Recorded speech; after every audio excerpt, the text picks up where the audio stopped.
As legends are born in the twilight of night, we embark on a journey through time to touch the mysteries of bygone eras. Prepare yourself, for soon you will be enveloped in the embrace of Morpheus, and knowledge will become a lullaby for your mind. In the late 8th century, during a period of great change and upheaval, the continent of Europe faced a previously unseen threat. Like phantoms from the deep sea, Scandinavian warriors emerged, their longships, adorned with fearsome dragon heads, cut through the waves with relentless speed.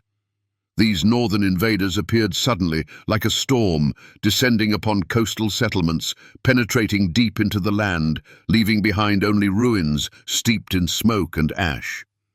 Their tactics were simple and brutal: a lightning strike, the seizure of loot, and an equally rapid retreat, giving the victims no time to think or organize resistance. They became harbingers of a new era, an era of fear and uncertainty, disrupting the normal course of life for many years. But what drove these fierce warriors to such daring adventures? Subscribe to our channel if you haven't already. There are many more interesting videos ahead, and we'll keep going. Viking ships, true masterpieces of shipbuilding, possessed unique maneuverability, allowing them to move not only by sea, but also to travel up rivers, reaching the most remote and protected settlements. Where other fleets were powerless, Viking longships paved their way, carrying death and destruction. These warriors did not waste time on long sieges, nor did they engage in exhausting negotiations, preferring to resolve all issues by force of arms. They attacked swiftly, like birds of prey, snatching the most valuable things and disappearing before the enemy could recover. This approach was new to European states, accustomed to different methods of warfare. Previously, armies gathered for weeks or even months. Large-scale battles decided the fates of entire kingdoms, and the victors established their power over conquered lands, building fortresses and levying tribute on the population. But the Vikings did not seek territorial acquisitions. Their goal was loot, glory, and honor in the eyes of their fellow tribesmen. What made them change the familiar way of European life? The Vikings disrupted the established order, bringing chaos and confusion to the life of European states. Their rapid raids, directed at the most vulnerable places, inspired terror by their mere appearance. In just a few decades, they managed to do what many other peoples before them had failed to do, namely, destroy the fragile sense of security that had been built for centuries in the kingdoms of Western Europe. People lived in constant fear of sudden attack, not knowing where or when to expect the next blow. It was an era of trials, which tempered the spirit of the European peoples and forced them to reconsider their values and priorities. But who were these mysterious warriors who came from across the sea, and what motivated them in their conquering campaigns? Scandinavia of that time lived by harsh laws, where everyone had to rely only on themselves. Power belonged to the strong, and whoever wanted it had to prove their right to it in battle. Property was defended by force, and whoever could not defend their goods lost them. In this world, there was no place for weakness or mercy. Only courage, determination, and the ability to wield weapons could ensure survival and prosperity. Rulers did not receive crowns by inheritance, but conquered their influence through victories. A leader who could lead his people to glory and wealth gathered loyal warriors around him and became the master of new lands. This harsh world fostered strong and independent people ready for any trials. But how did this value system influence their desire for conquest and discovery? The world of the Norsemen was undergoing changes, and this was reflected in the people who inhabited it. They began to look for new opportunities beyond their native shores, going to distant lands, founding settlements, and becoming rulers in foreign lands. Their expansion was not accidental, but the result of a centuries-old struggle for survival, a desire for a better life, and an unquenchable thirst for discovery. They were ready to risk everything for glory, wealth, and new horizons. These people, accustomed to harsh living conditions, possessed incredible endurance, courage, and a thirst for adventure. But how did these qualities help them change the map of Europe and leave their mark on history? The Viking raids radically changed the map of Europe, destroying old borders and creating new political centers. Their raids grew into conquests, and conquests into the foundation of new states. In northern France, the Duchy of Normandy arose, whose rulers later conquered England in 1066.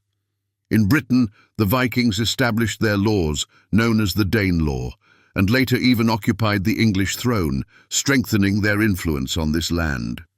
In Eastern Europe, they became the ruling elite, controlling the trade routes from the Varangians to the Greeks, and serving in the Varangian Guard of the Byzantine Empire.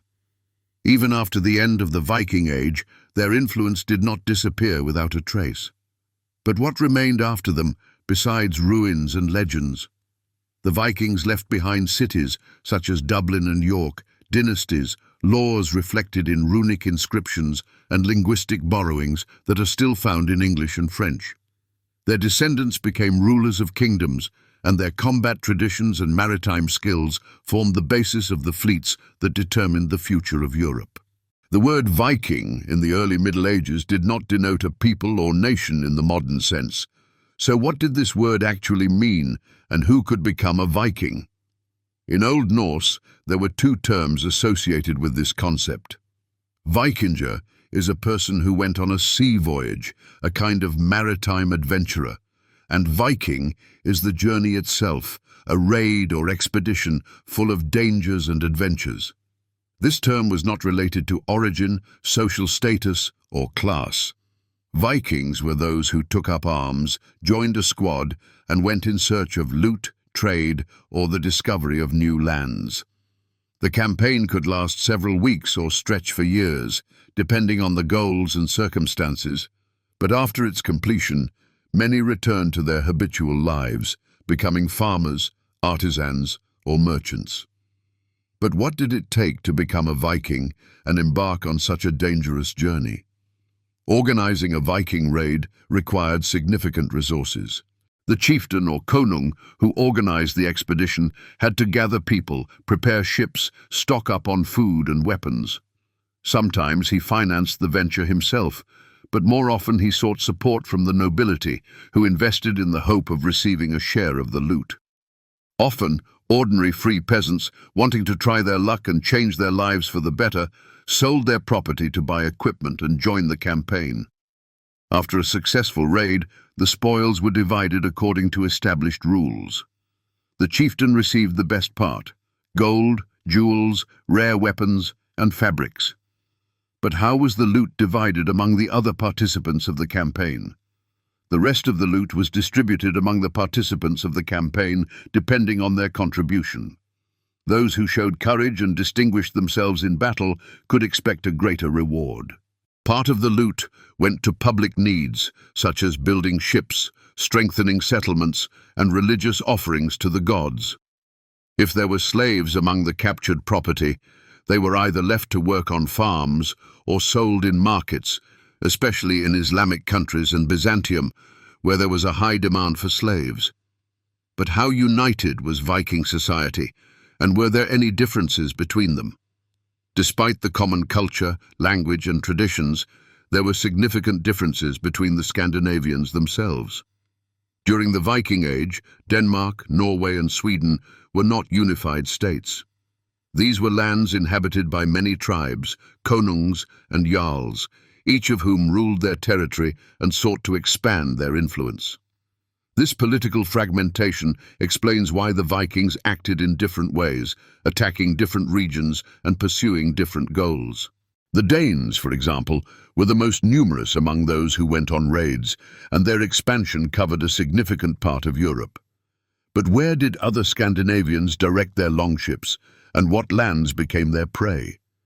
Danish lands were located in close proximity to England and France, which predetermined their role in the history of these regions. Warlike detachments of Danes, like sea wolves, ploughed the strait, landing on the coast and attacking monasteries and cities. After looting and devastation, they began to settle in the captured territories, strengthening their positions and establishing their own rules. Over time, their raids turned into a full-scale invasion, which fundamentally changed the balance of power in Britain and left an indelible mark on its history. But how far did the influence of the Danish Vikings extend, and what other lands witnessed their conquests? In the mid-9th century, the so-called Great Heathen Army, consisting mainly of Danish Vikings, driven by greed and new lands, descended on the British Isles. A significant part of England came under their control, forming an area known as the Danelaw, where Scandinavian laws and customs prevailed. But the Danes were not limited to the British Isles alone. They also gained a foothold in northern France, creating a springboard for further expansion and influencing the political map of continental Europe. How did the Danish Vikings manage to settle in French lands, and what consequences did this have for the future of France? The Frankish king, Charles the Simple, realizing the danger posed by the Vikings, decided on a desperate step. He handed over land at the mouth of the Seine River to a Viking named Rollo, hoping to stop the devastating raids and ensure peace for his kingdom. Thus, the Duchy of Normandy appeared, whose rulers, descendants of the Vikings, after several generations would become key figures in European history, redrawing the map of Europe and leaving their mark on centuries. But while the Danes rushed south, the Norwegians chose a different direction. What attracted the Norwegian Vikings, and what new lands did they discover for themselves? The Norwegian lands were situated farther from the densely populated European kingdoms, yet before them lay a boundless sea, teeming with opportunities and uncharted horizons. They set sail westward, discovering new islands and establishing settlements where they met little resistance. In the late 9th century, they colonized Iceland, transforming it into a thriving Scandinavian colony, and several decades later, they reached Greenland, founding settlements there that endured for centuries. What lands became the next target of the Norwegian Vikings, and did they succeed in reaching new shores? Despite the harsh climatic conditions, the Viking settlements in Greenland persisted for ages, maintaining ties with Europe and cultivating their own unique culture. They also actively pushed along the coasts of Ireland and Scotland, creating trading hubs and fortifications, expanding their influence and controlling vital sea routes. But their thirst for discovery did not end there. Their ships traversed the Atlantic Ocean, reaching the coast of North America, where they established a foothold in a land they called Vinland, anticipating the great geographical discoveries of the future. What did the Vikings discover in the lands of Vinland, and what significance did their discovery hold for the history of humankind? The Norwegian Vikings were the first Europeans to set foot on the land of the New World, preceding Christopher Columbus's expedition by nearly 5 centuries. Their settlements in Vinland, though not long-lived, stand as a testament to their courage, seafaring prowess, and insatiable appetite for exploration. While the Norwegians navigated the vastness of the Atlantic, the Swedish Vikings opted for the eastern route. What drew them to the eastern lands, and what role did they play in the history of Eastern Europe? Unlike the Danes and Norwegians, the Swedish Vikings' attention was focused on trade rather than large-scale conquests. They utilized the extensive network of waterways connecting the Baltic and Black Seas, controlling the flow of valuable goods such as silver, furs, and weapons. Their bands founded fortified settlements, from which major cities later grew, becoming centers of trade and crafts. What role did the Swedish Vikings play in the formation of the old Russian state, and what traces did they leave in the history of Eastern Europe? The Swedish Vikings did not seek to subjugate other peoples, preferring to establish control over trade routes and forge lucrative alliances with local rulers. Their mark is clearly visible in the history of Rus, where Varangian leaders, such as Rurik, became part of the local elite, and their war bands served in the Byzantine army, guarding emperors and participating in numerous wars. Each people chose their own path, but what united these intrepid seafarers and warriors striving for new horizons? Each of the Scandinavian peoples sought their own path, guided by their own interests and opportunities.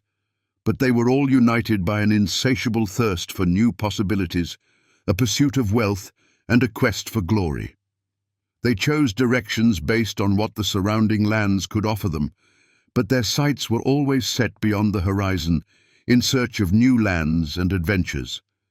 The Vikings were a terrifying enigma for Europe, a source of constant fear and anxiety. What impression did the Vikings make on Europeans, and how did they perceive these northern newcomers? Viking ships appeared on the horizon suddenly, like harbingers of doom. The strike was lightning fast, and the consequences lingered for years. They left behind nothing but ravaged settlements, people carried off into slavery, and terror in the hearts of those who managed to survive. Contemporaries did not know who they were or where they came from, but recorded tales of northern barbarians who feared neither kings, nor gods, nor death itself, sowing fear and panic among the population of European countries. How did contemporaries describe the Vikings, and what words did they find to convey the horror and despair caused by their raids? England was the first to feel the full force of the Vikings, and for the Anglo-Saxons, they became the most terrible threat, the heralds of the end of the world. In monasteries, it was said that this was punishment for sins, that the gods of the Northerners were stronger than Christ, and that the end of times was near. The Anglo-Saxon Chronicle recounts with horror, "In this year the heathens came, destroyed churches, slaughtered priests, took all valuables, burned houses, and led people into slavery," conveying the horror and despair that reigned at that time. But what attracted the Vikings to Christian monasteries, and why did they spare no clergy? The Vikings were attracted not only to the wealth accumulated in the monasteries, but also to the Christian faith itself, which they despised. They did not respect Christian priests, not understanding how one could worship a God who forbids fighting, tolerates insults, and forgives enemies. Christianity seemed to them a religion of the weak and cowardly, unable to defend themselves and their faith. But how did the Frankish chroniclers view the Vikings, and what description did they leave for posterity?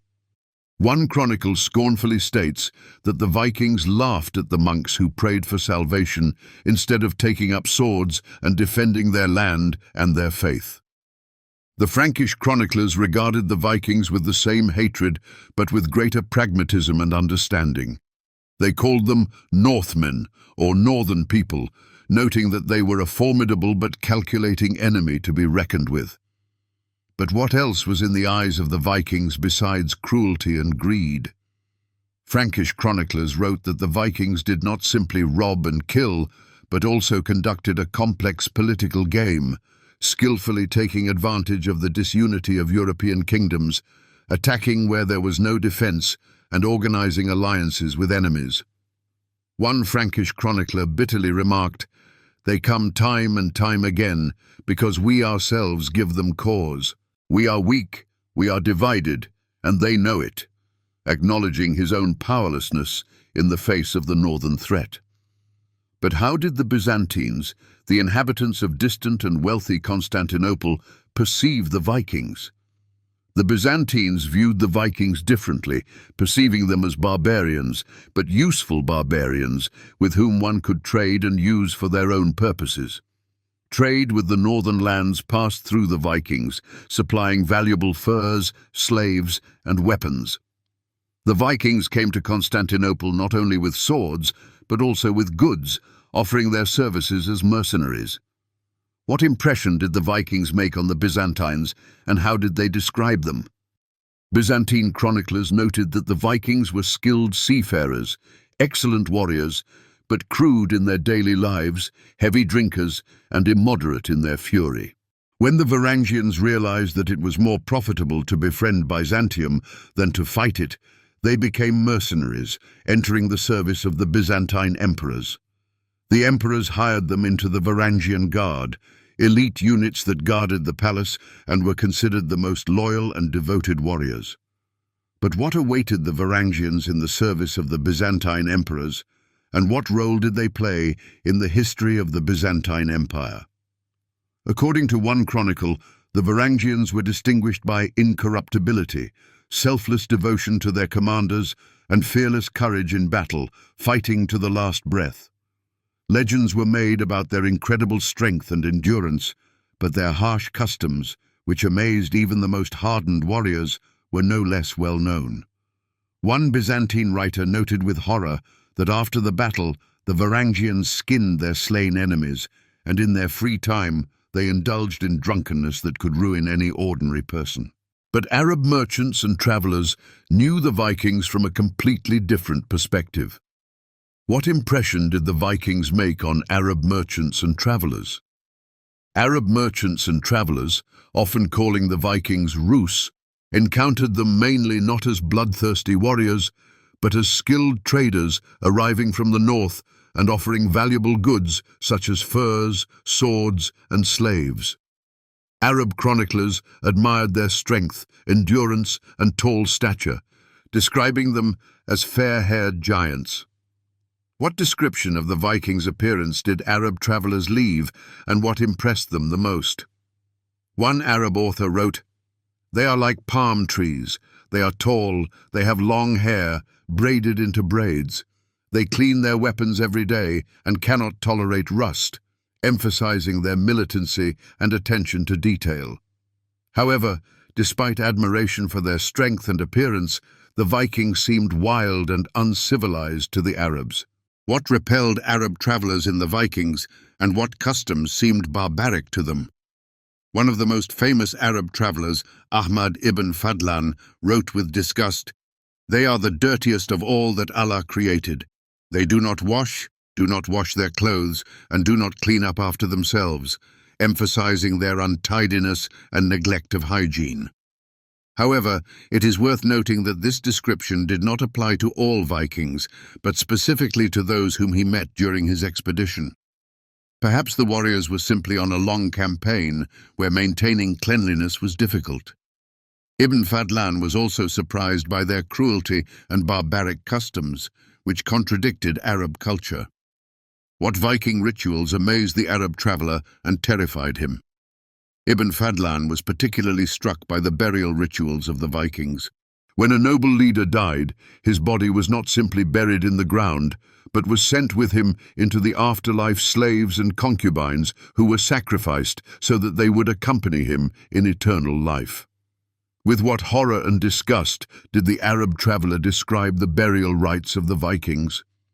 Ibn Fadlan described with horror how a girl was plied with drink until she was unconscious and then killed in front of everyone so that she could accompany her master to another world, conveying the cruelty and barbarism of this rite. But despite the disgust, the Arabs respected the Vikings for their strength, courage, and loyalty to their comrades. What did the Arabs respect the Vikings for, despite their cruelty and barbaric customs? Despite their disgust, the Arabs respected the warriors of the north for their courage and bravery. They noted that the Rus never leave the battlefield, do not retreat in fear, and that their war bands are more tightly knit than those of other peoples, demonstrating their loyalty and fighting spirit. Although the Vikings originated from Scandinavia, their units rarely consisted only of Scandinavians. Who else was part of the Viking squads? And what attracted people of different nationalities to these courageous warriors? The Viking expeditions attracted people of various nationalities, all seeking fortune, fame, or a fresh start. Warriors, regardless of their origin, faith, or social standing, could join their ranks as long as they possessed courage, strength, and a willingness to follow their chieftain. But how did the Vikings interact with other peoples, such as the Slavs, Celts, and Balts? The Slavs frequently clashed with the Vikings in battle, but they also occasionally joined them on raids, particularly in the eastern campaigns. The Varangians actively engaged with the East Slavic tribes, and in time they became part of their elite, holding high-ranking positions in governance and military affairs. What evidence points to the close interaction between the Vikings and the Slavs and their involvement in expeditions to Byzantium? Evidence suggests that Slavs fought alongside Vikings in campaigns against Byzantium, and some even served in the Varangian Guard, protecting the Byzantine emperors. The Celts, too, were not always enemies of the Vikings. In Ireland and Scotland, the Norsemen not only fought with local clans, but also formed alliances with them, creating mixed armies. What is known about the Vikings' interaction with the Celts and the existence of these mixed units? Irish chronicles mention mixed armies composed of Vikings and Irishmen fighting together against common enemies. Vikings took Celtic women as wives, started families, and built settlements that eventually became part of the local culture, influencing language, customs, and traditions. The Balts also played a part in the Viking Age. What role did the Balts play during this era, and how did they interact with the Norsemen? Along the shores of the Baltic Sea were important trading centers where the Norsemen not only traded but also hired local warriors from among the Balts. Balts often served as crew members on their ships, participating in long-distance expeditions, both east and west. Their influence was particularly noticeable in the east, where they actively engaged with the Varangian princes, offering their services as warriors and guides. So, what was the world of the Vikings like, and what shaped their character? The Viking world was open to anyone willing to take up a sword and embark on a journey. Their warbands knew no national borders. They lived for plunder, glory, and adventure, despising death and fearing no danger. The world in which future Vikings lived was harsh, and this shaped their character long before the age of expeditions began. What were the living conditions in Scandinavia in the 8th century, and how did they influence the formation of the future Vikings' character? Scandinavia in the 8th century was a land of long winters, short summers, and meager resources. The soil yielded little harvest, livestock struggled to survive the winter, and villages relied on perseverance and mutual support, where every member of the community had to contribute to the common good. To survive, people learned to be decisive, resilient, and attentive to opportunities, constantly adapting to the harsh environment. What drove the Norsemen to leave their homelands and embark on dangerous expeditions across the sea? One of the main reasons that compelled the Norsemen to go on expeditions was the scarcity of land. The population was growing, but there was little land suitable for living and farming, which created tension and competition for resources.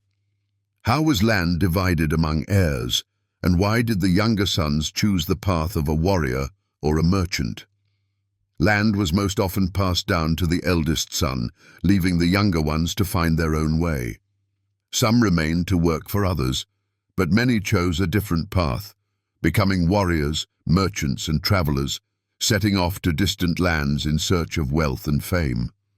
Expeditions offered a chance to earn rewards, achieve status, and sometimes even establish their own homestead in new lands, something that was impossible at home.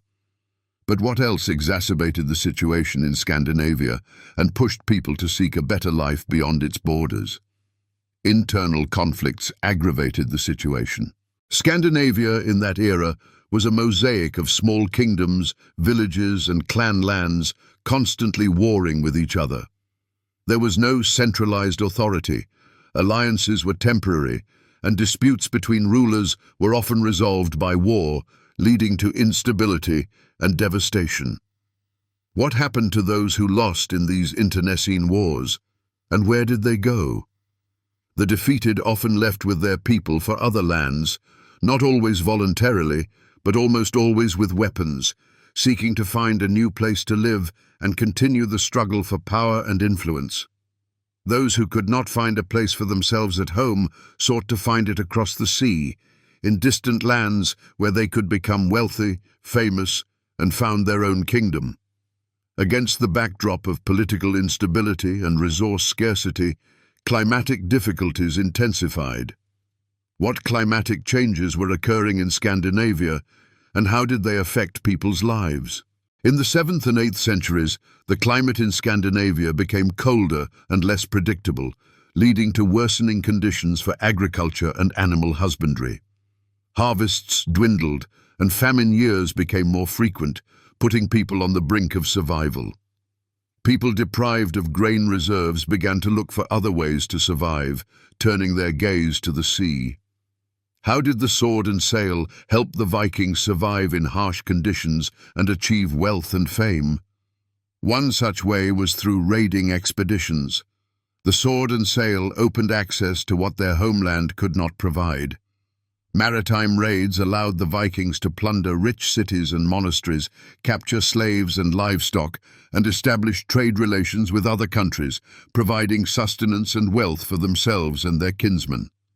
A maritime expedition had not only military, but also significant social importance for Scandinavian society. In Viking culture, the generosity of the chieftain was highly valued. One who could bring home rich spoils shared them with their warband, thereby strengthening the loyalty of their men and demonstrating their power and influence. Expeditions became not only a way to accumulate wealth, but also a powerful tool for consolidating power and increasing political influence. What role did participation in an expedition play for young Scandinavians, and what opportunities did it open up? To outfit a ship, gather a warband, and return with victory and trophies meant not only personal success, but also a significant increase in political weight in society. For many young men, participating in an expedition became a kind of test and a unique opportunity to show themselves, display their best qualities, and earn recognition. Fame and a good name were valued in Scandinavian society, no less than silver and gold. How were warriors who showed courage and valor in battle rewarded, and what place did death in battle hold in their culture? A warrior who displayed exceptional courage and valor in battle received universal respect and recognition, and sometimes even the hand of a noble bride, which significantly increased their status and influence in society. Even death in battle was seen not as a tragedy, but as an honorable path to eternal glory in Valhalla, the hall of the god Odin, where fallen warriors feast and fight until the end of time. When the Vikings first appeared on European shores, what impression did they make, and what reputation did they earn? When the Vikings first began to appear off the European coasts, they were spoken of as ruthless robbers and murderers, devoid of pity or compassion.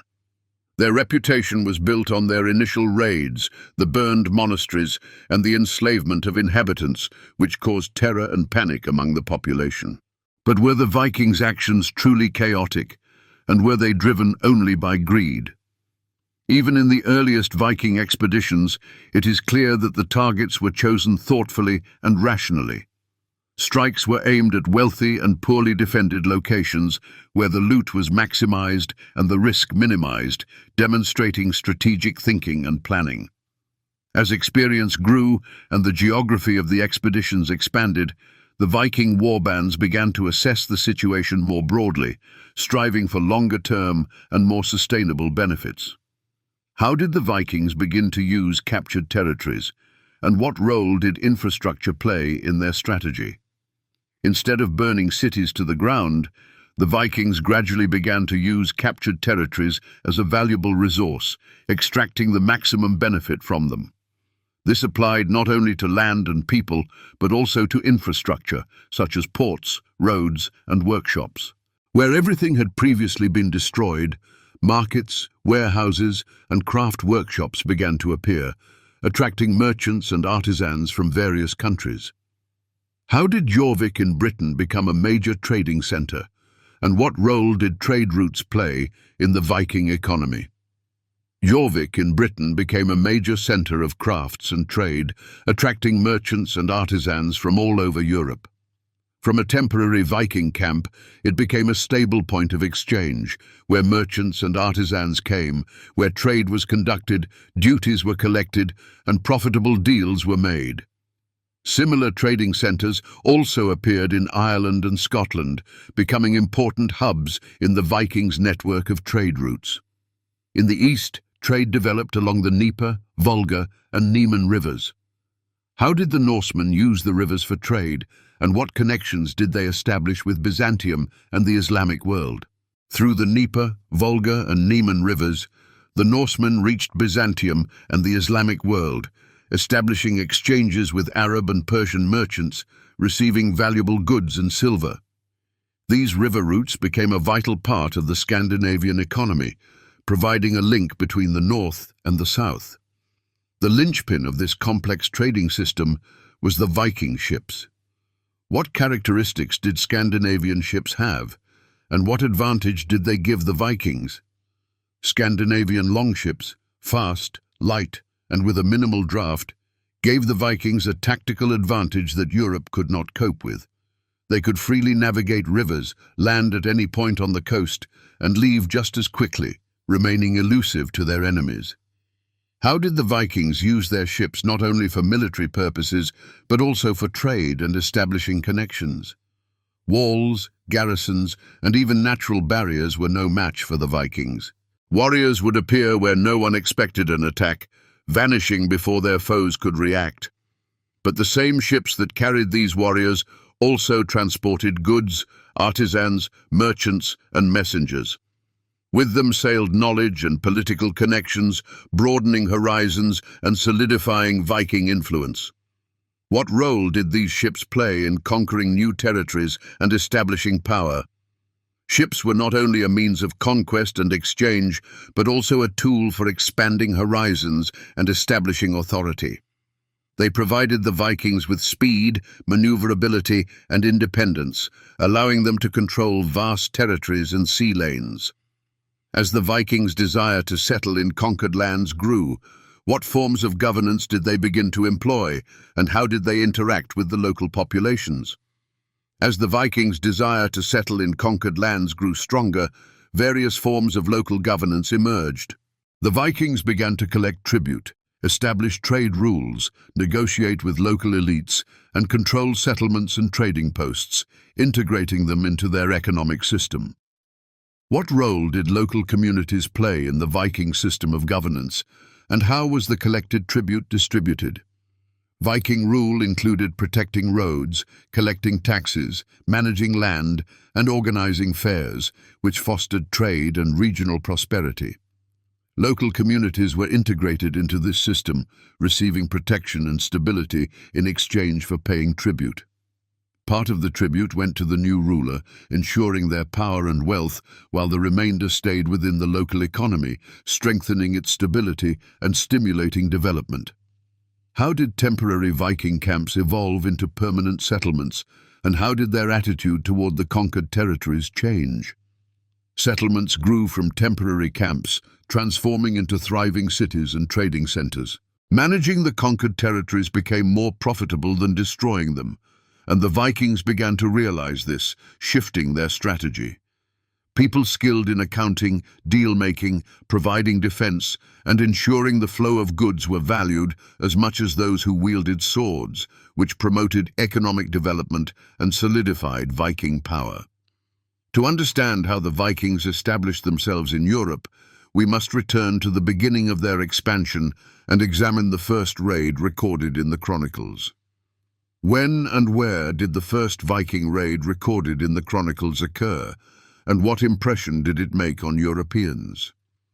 To understand how the Vikings gained a foothold in Europe, we must return to the moment when their name first echoed in the chronicles. On June 8, 793, the monastery of Lindisfarne on the northeast coast of England was attacked by Vikings. Ships built with technology unfamiliar to the locals approached the island. Armed men disembarked, sowing terror and destruction. What happened in the monastery of Lindisfarne during the raid, and what consequences did it have for England? The armed men moved swiftly, without negotiation or explanation. Within hours, the monastery was completely looted. The people inside offered no resistance. Those who did not manage to hide were killed or taken prisoner. What fate awaited the captured monks? And why was the Lindisfarne monastery targeted by the Vikings? Captured monks were used as slaves or sold in markets. Some might have been spared if they were educated and could be of practical use, such as those who knew how to heal, keep records, or speak multiple languages. The Lindisfarne monastery held an important position in England. Why did the Lindisfarne monastery become a target for the Vikings? And what significance did it hold for Anglo-Saxon society? The Lindisfarne monastery performed important religious, educational, and administrative functions. It housed relics, transcribed books, and accumulated wealth donated by the local nobility. At the same time, the monastery lacked fortifications, making it easy prey for the Vikings. It was located on an island and considered a place that did not need protection, which proved to be a fatal mistake. The Norsemen did not choose the Lindisfarne monastery by chance. The raid targeted an area where maximum profit could be gained with minimum cost, which aligned with their pragmatic approach. The monastery was directly accessible from the sea, had no garrison, and represented a concentration of valuables, making it an ideal target for a quick and profitable raid. Thus, the sacking of Lindisfarne fit the logic of early Viking expeditions, targeted strikes against vulnerable but wealthy locations. What resonance did the raid on Lindisfarne cause, and how was it perceived in England? The sacking of Lindisfarne caused widespread resonance and shook Anglo-Saxon society. Chronicles recorded the event as a catastrophe, a harbinger of future calamities. Texts from that time described strangers who came from the sea and attacked a Christian sanctuary, causing anger and despair. This attack became a symbol of the beginning of a new era, an era of fear and uncertainty. How did the Vikings expand the geography of their raids after the sacking of Lindisfarne, and what territories became their targets? Subsequently, similar raids became systematic. After Lindisfarne, analogous raids began in the territories of other kingdoms, such as Northumbria, Mercia, and Wessex. Monasteries in Jarrow, Ireland, and the coasts of Wales and Scotland suffered.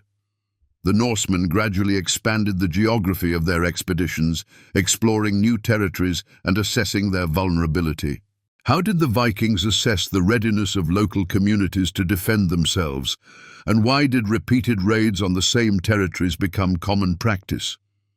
The Vikings recorded convenient landing sites, thoroughly explored the coastline, and assessed the readiness of local communities to defend themselves. Repeated strikes on the same territories became common practice, allowing them to plunder them regularly and keep the local population in constant fear. The political situation in Britain favored Viking raids. What political factors contributed to the Vikings' success in Britain? The political situation in Britain favored Viking raids. Several independent kingdoms existed on the island, such as Northumbria, Mercia, Wessex, and East Anglia, which lacked unified command and did not coordinate actions among themselves. How did the historical fragmentation of Britain weaken its defense capabilities and allow the Vikings to carry out successful raids? This fragmentation had historical roots. After the departure of the Romans in the 5th century, Britain was divided among various Anglo-Saxon tribes, each striving for independence and territorial control. Each region developed independently, forming its own structures of power and defense.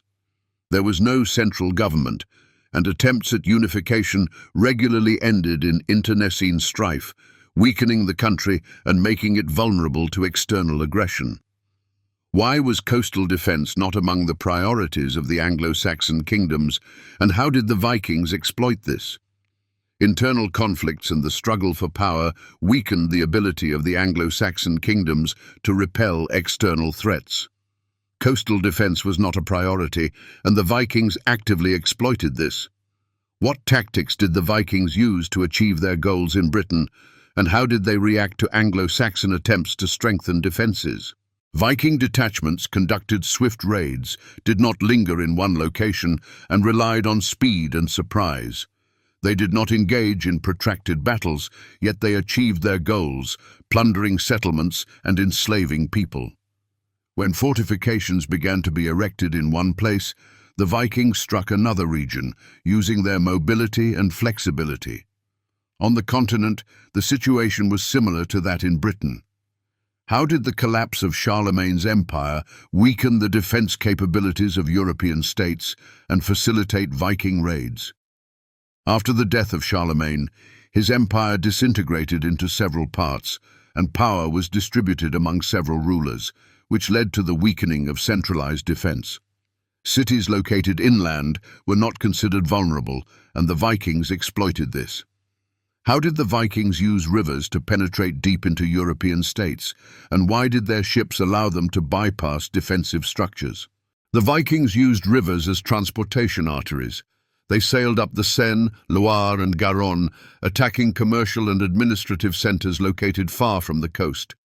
Viking ships allowed them to maneuver quickly, bypass defensive structures, and appear where attacks were not expected. Why were European armies unable to react to Viking raids in time, and what characteristics distinguished the first decades of Viking expansion? Local armies could not react to Viking raids in time due to their speed and unpredictability. The first decades of Viking expansion were characterized by flexibility, precision, and a pragmatic approach. What did the Norsemen strive for in the early years of their expansion, and what determined the success of their early expeditions? The Norsemen did not aim for full-scale conquest. They studied the situation, identified weaknesses, and used every opportunity to gain profit. Europe at that time proved vulnerable, and this determined the success of early expeditions and gave the Vikings the opportunity to establish themselves. In what year did a new stage of Scandinavian expansion begin in Britain, and how did it differ from the previous one? In 865, a new stage of Scandinavian expansion began in Britain, marking a transition from raids to conquests. By this point, the Vikings had been regularly raiding monasteries and settlements along the coasts for 7 decades.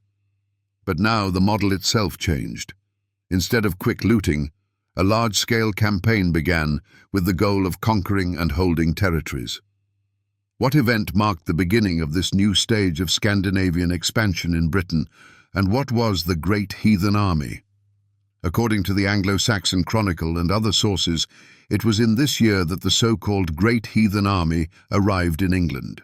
Modern researchers believe this was the most organized and numerous Viking military force during their entire presence in Britain. What was the size of the Great Heathen Army, and who were its leaders? Estimates put its numbers at several thousand people. This was not merely a band of raiders, but a mobile army with field logistics, leadership, and strategy. Sources name the sons of Ragnar Lothbrok as the army's leaders: Ivar the Boneless, Halfdan, and Ubba. What is the historical reliability of information about the sons of Ragnar Lothbrok and the existence of Ragnar himself? Their names appear in Scandinavian sagas and chronicles, though the degree of their historical accuracy is still debated. According to legend, they invaded England to avenge the death of their father, supposedly killed by King Ella of Northumbria. The question of Ragnar's existence remains open.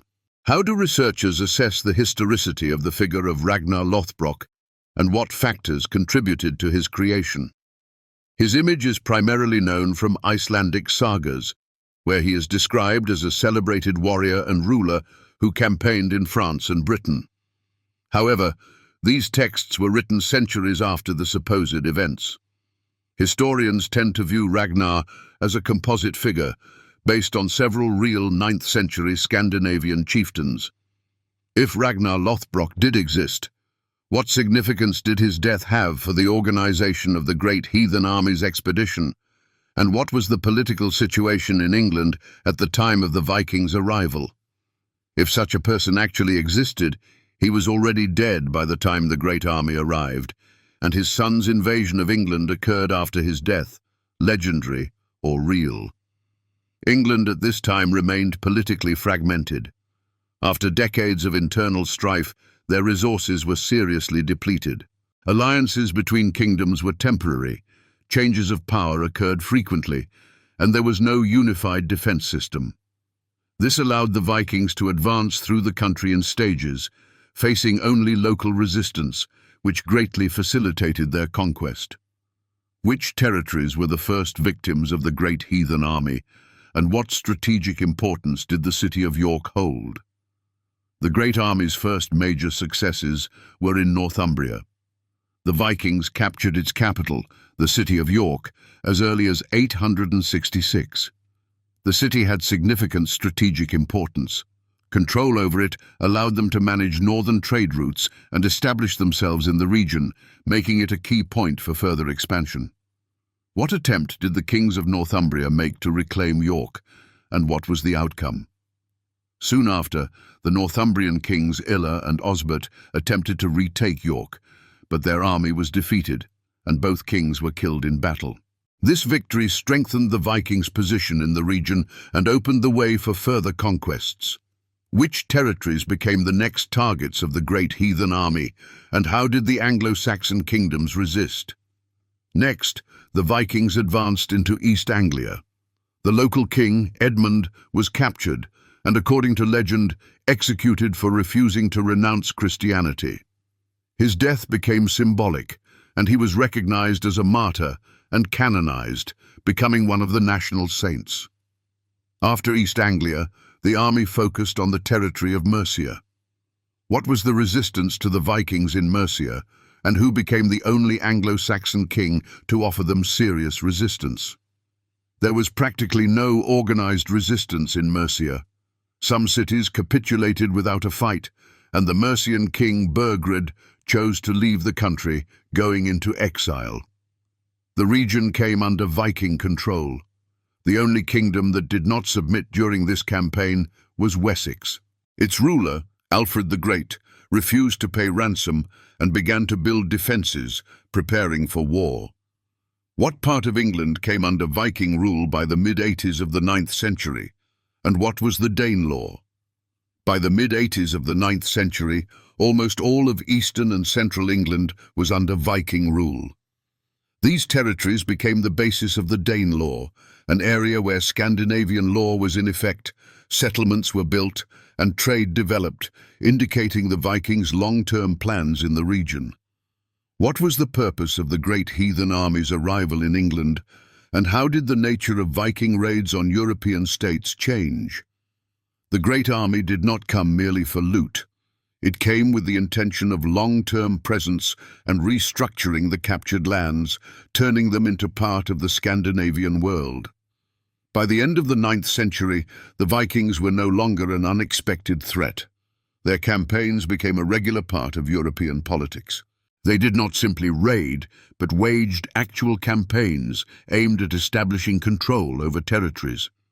Which kingdom became the new target of the Vikings, and what event became the largest Scandinavian action against the West Frankish kingdom? The Frankish lands, previously thought unattainable, became a target accessible from the water. Among all the expeditions, it was the siege of Paris in 885 that became the largest Scandinavian action against the West Frankish kingdom. What was the political situation of the West Frankish kingdom at the time of the siege of Paris, and why did Paris become the target of the Vikings? Charlemagne's empire had already disintegrated by this point. Its borders were formally preserved, but real power passed into the hands of local rulers. The central army weakened, royal authority lost credibility, and each major city essentially defended itself independently. Paris was not yet the capital, but already played a key role as a trading hub and as a strategic point on the Seine, making it an attractive and symbolic target for the Vikings. What forces did the Vikings have at their disposal during the siege of Paris, and who led the defense of the city? In the fall of that year, a huge Viking army approached the city. Frankish chronicles indicate 500 or 700 ships, which, even with possible exaggeration, indicates serious forces. The total number ranged from 3,000 to 10,000 warriors. The army was commanded by a leader named Siegfried. Who led the defense of Paris, and what tactics did he choose to protect the city? The defense of Paris was led by Count Odo, a young feudal lord who did not have direct support from the king.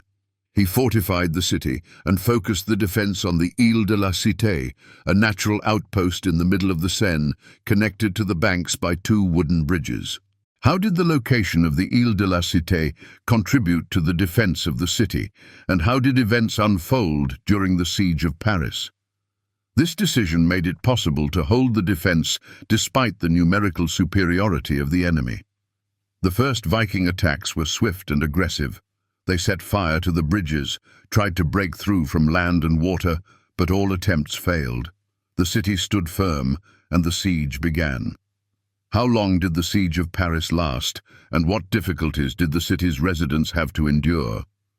The siege lasted almost a full year. The Vikings cut off food supplies, destroyed the surrounding area, burned villages, and ambushed roads, leading to famine and disease in the city. Paris was completely surrounded. Disease broke out in the city, provisions were scarce, but the garrison did not surrender. What role did Count Odo play in organizing the defense of the city, and how did he try to get help from the king? Odo himself participated in sorties, maintained order, and controlled supplies as much as possible. During the siege, Odo broke through the encirclement twice to appeal to King Charles the Fat for help. How did King Charles the Fat react to the requests for help, and how did the siege of Paris end? Charles the Fat was in no hurry. His position was precarious, and he preferred not to risk his army. It was not until the middle of 886 that he approached the city, and instead of a battle, negotiations began. The Vikings demanded permission to pass up the Seine and receive silver. Charles agreed, paying them about 700 pounds of silver. How did contemporaries assess the payment of ransom to the Vikings, and what consequences did the siege of Paris have for Count Odo? Frankish chroniclers viewed the payment of ransom as a humiliation, but formally Paris had not been taken, and the king avoided open conflict. The siege ended, and the Vikings left, receiving a huge sum of silver. Count Odo received recognition. His perseverance in the defense of the city gave him political legitimacy. What choice did Count Odo make after the siege of Paris? And what significance did the siege have for the history of France? Soon after, he was elected king of the West Frankish kingdom, for the first time not by right of blood, but for his demonstrated ability to provide real defense. The siege itself became a turning point in the history of France, demonstrating the resilience and strength of the Parisians, as well as the weakness of royal power. The Vikings showed that they were capable of conducting large-scale operations, not just raids. Their interest was no longer limited to quick profit. They were willing to blockade cities, destroy infrastructure, bargain, and dictate terms, demonstrating their power and influence. But what signaled a change in European cities, and how did Paris set a new example to follow? The resistance of Paris was also an important signal. The era of unanswered raids was coming to an end, and European cities were beginning to learn how to defend themselves by building fortifications and creating organized detachments to repel Viking attacks. Nevertheless, the successful siege and the receipt of ransom served as a reminder that even without a direct assault, the Vikings could achieve their goals using strength and cunning. What example did Paris set for other European cities, and how did this affect their further development? Paris withstood the siege and set an example that other cities would begin to emulate decades later. Fortified walls and organized defenses became an integral part of European cities, protecting them from Viking raids and ensuring security for trade and development. By the beginning of the 10th century, Viking tactics had changed. Where did their campaigns begin to head, and what was the new strategy? By the dawn of the 10th century, the Viking incursions into Frankish lands were giving way to attempts to establish a foothold in regions where resistance was weak and conditions favorable. The kingdom's central authority lacked the resources for a full-scale defense, and in this environment, an idea emerged. If the onslaught could not be contained by force, it could be transformed into an agreement, granting Vikings land in exchange for protection. What proposition did King Charles the Simple make to the Scandinavian chieftain named Rollo, and in what year did this occur? In the year 911, King Charles the Simple proposed a compromise to the Scandinavian chieftain named Rollo. Rollo was one of the most influential Norse leaders, well known both to the local population and to the royal court itself. Rollo led bands that not only conducted raids, but also established winter camps and held strategic points, indicating his desire to establish control over territory.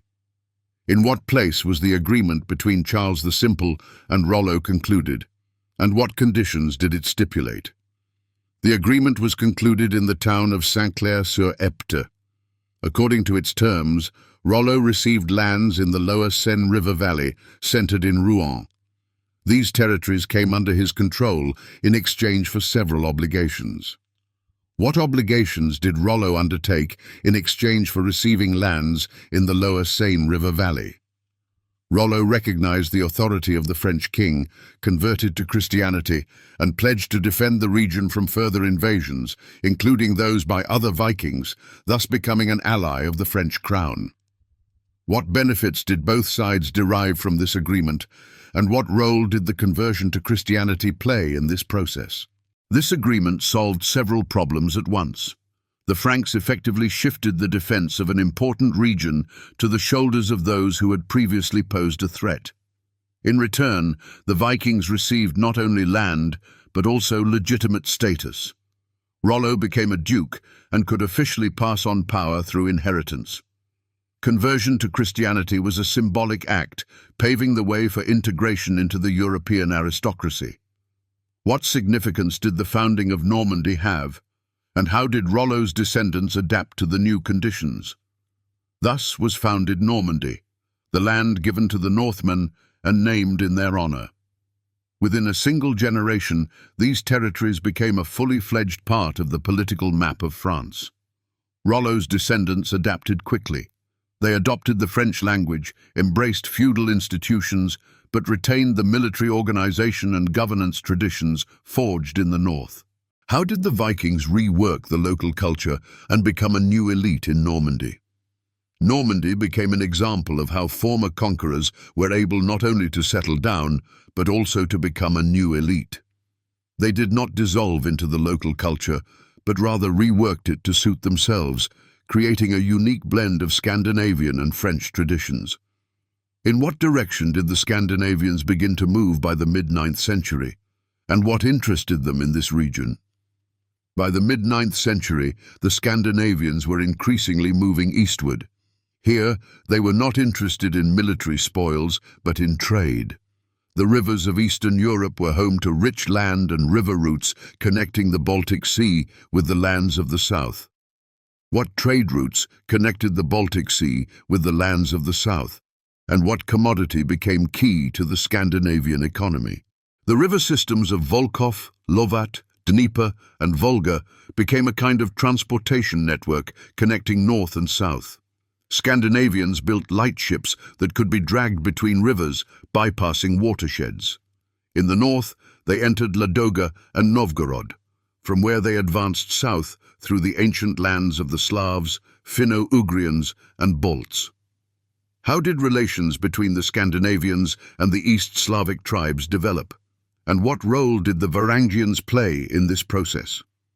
Along this route, permanent settlements, fortified points, and trading posts emerged, some of which eventually grew into cities. Contact between the Scandinavians and the East Slavic tribes did not begin with war. The Varangians acted as an organized military and commercial force. What did the Varangians do to establish control over trade routes, and how did they interact with the local population? They collected tribute, provided protection for caravans, and established control over sections of the route where stability was required. This was a transition from spontaneous raids to a political role, especially in the northern regions of what would become Russia. What did the Slavic tradition call the Scandinavians, and what significance did this word acquire over time? In the Slavic tradition, the Scandinavians were given the name Varangians. This word came to denote not only people from the north, but also the entire layer of foreign elite who controlled trade centers and military structures. What term did Western and Eastern sources use to refer to the Scandinavians, and how is this word related to the name of the new state? At the same time, the term Rus appears in Western and Eastern sources. It is highly likely that this is also of Scandinavian origin and originally meant a retinue united by trade and military affairs. Later, this very word would become the name of the new state. Which source contains the main version of the arrival of the Varangians in Russia, and when was it compiled? The main written source outlining the version of the arrival of the Varangians is the Tale of Bygone Years, compiled in Kiev at the beginning of the 12th century.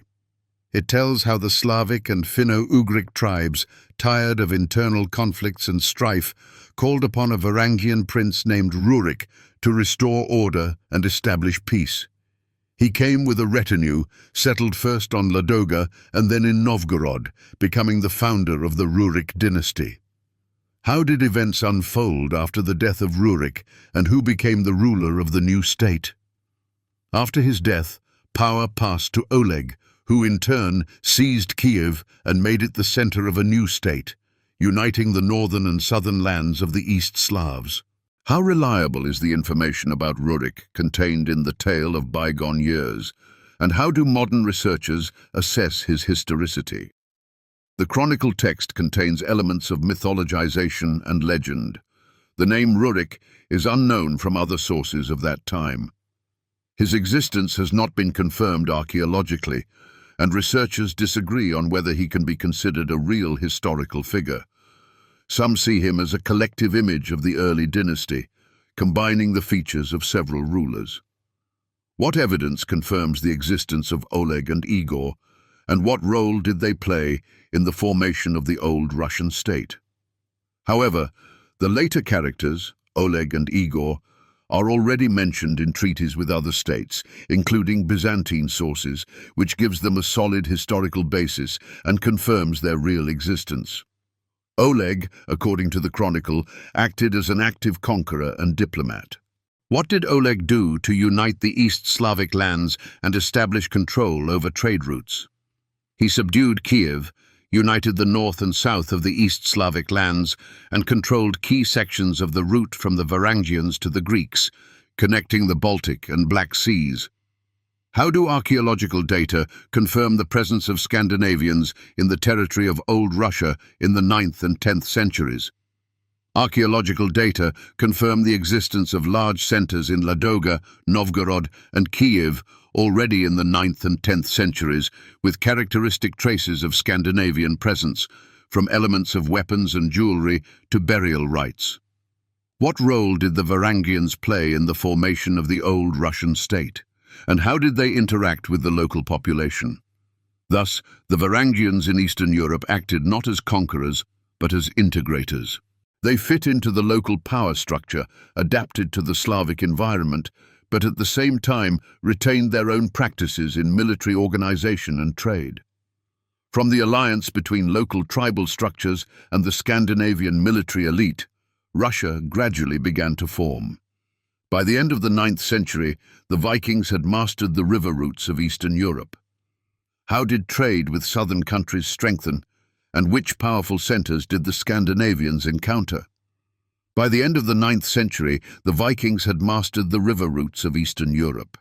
Trade with southern countries strengthened, routes stabilized, and at some point, the Scandinavians were not just intermediaries, but active participants in the international exchange system. This led to closer relations with two powerful centers, the Byzantine Empire and the Islamic East. How did the Vikings reach the Black Sea, and what impression did Constantinople make on them? Through a system of rivers and portages, they reached the Black Sea, and from there to the shores of the Bosphorus. Constantinople, the largest city in the eastern Mediterranean, made a huge impression on the Scandinavians. What did the Scandinavians call Constantinople? And what influence did this city have on their culture? In the chronicles, it was called Miklagard, which translates as Great City. It was here that they first encountered a developed urban civilization, Christian imperial rituals, and an army of a new type, which had a huge impact on their culture and worldview. How did the Byzantines treat the Vikings, and how did they use their strength in their own interests?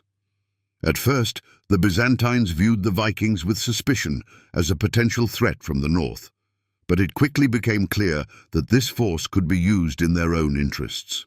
What qualities of the Vikings led to their recruitment into the Byzantine army, and what unit was created for their use? The Scandinavians were warlike, organized and disciplined. They fought in detachments that obeyed only their chieftain. Their fighting style was suitable for complex tactical tasks, especially where reliability, rather than numbers, was important. At the beginning of the 11th century, Emperor Basil II decided to officially include the Varangians in the imperial army. What unit was created for the service of the Varangians in the Byzantine army, and what tasks did it perform?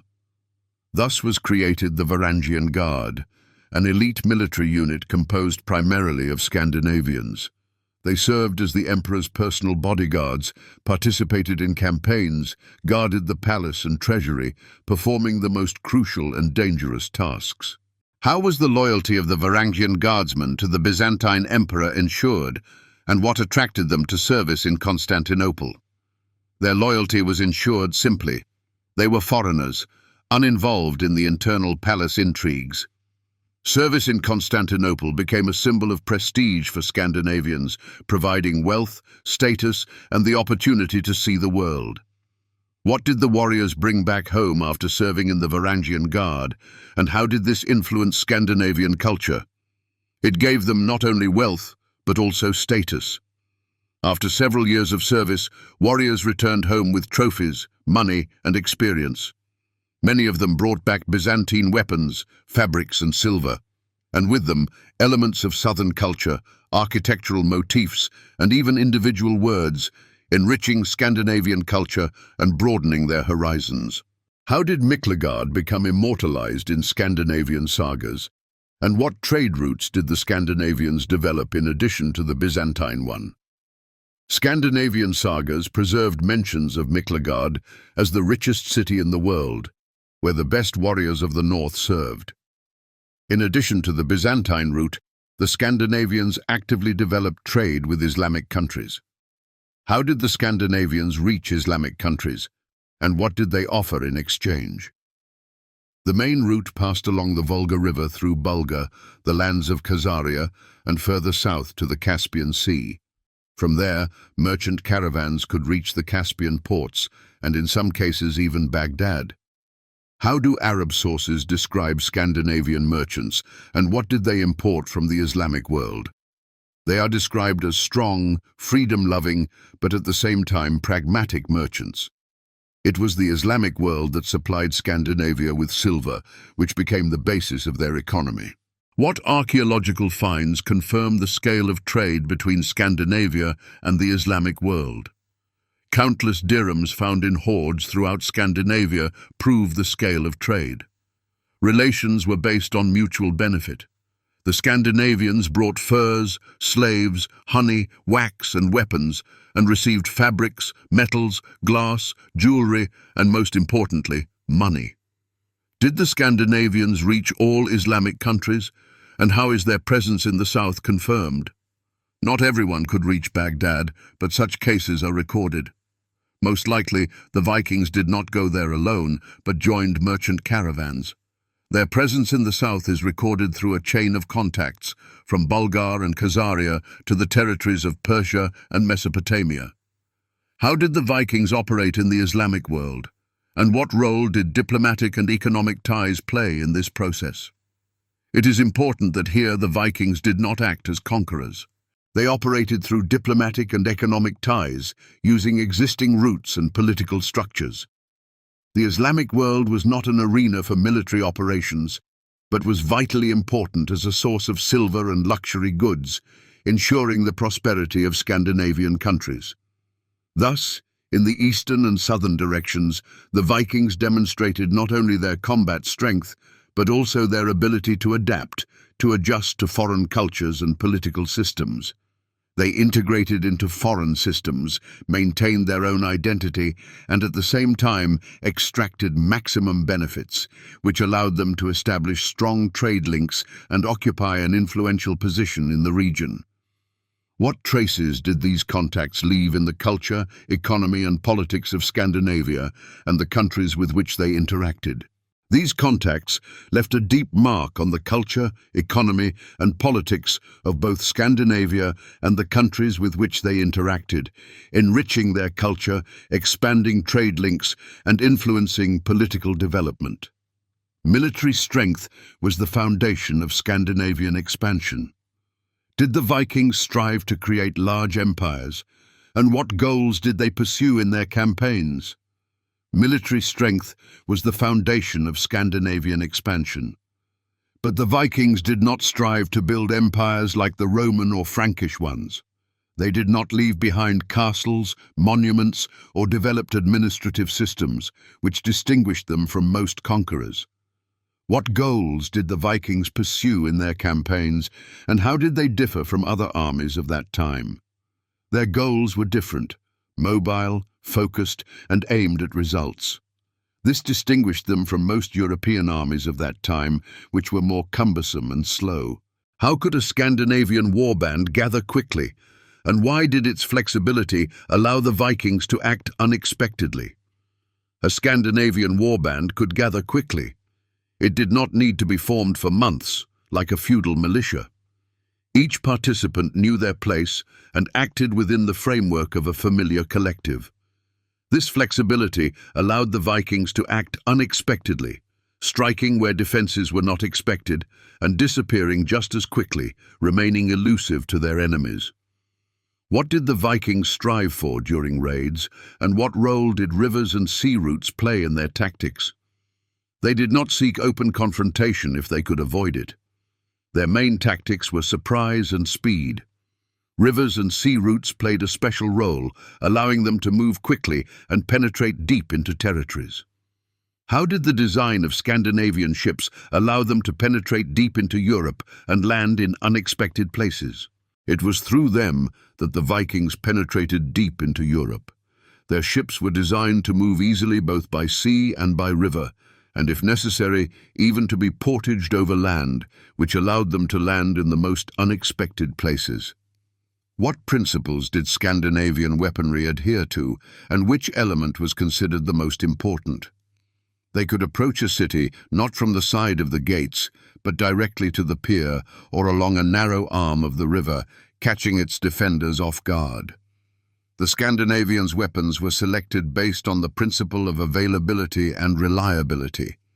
The most important element was considered to be a round wooden shield. What role did the shield play in battle, and what advantages did it give Scandinavian warriors? It not only protected, but was also used as an active combat tool for pressure, maneuver, and disruption of the enemy's formation. The size of the shield allowed it to cover most of the body, and its lightness allowed it to be held aloft even in a long battle, providing reliable protection. What types of weapons did the Vikings most often use, and what characteristics did they possess? Spears and battle axes were the most commonly used weapons. The spear allowed the wielder to maintain distance and operate in formation. The axe was especially effective in close combat against shields and light armor. The sword was not a mass weapon, but a status symbol. How did swords reflect the social status of a warrior, and where were they made? It was expensive, often passed down through inheritance, and considered a sign of a free person. Scandinavian swords had a straight blade, were balanced, and designed for quick, chopping blows. Many of them were made on the continent and acquired through trade or as trophies. What armor did the Vikings use, and how common was the image of a helmet with horns? Armor was not found in everyone's possession. Most fighters fought in dense clothing made of wool and leather, sometimes with metal inserts. Chainmail was worn by warriors with high incomes, as were iron helmets with a nose guard. The common image of a helmet with horns is nothing more than a later invention. How did a Viking warband operate in battle, and what was the basis of their strength?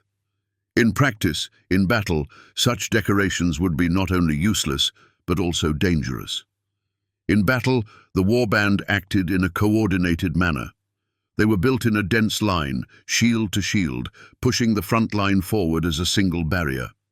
Defenders in the center held the formation, fighters on the flanks covered each other.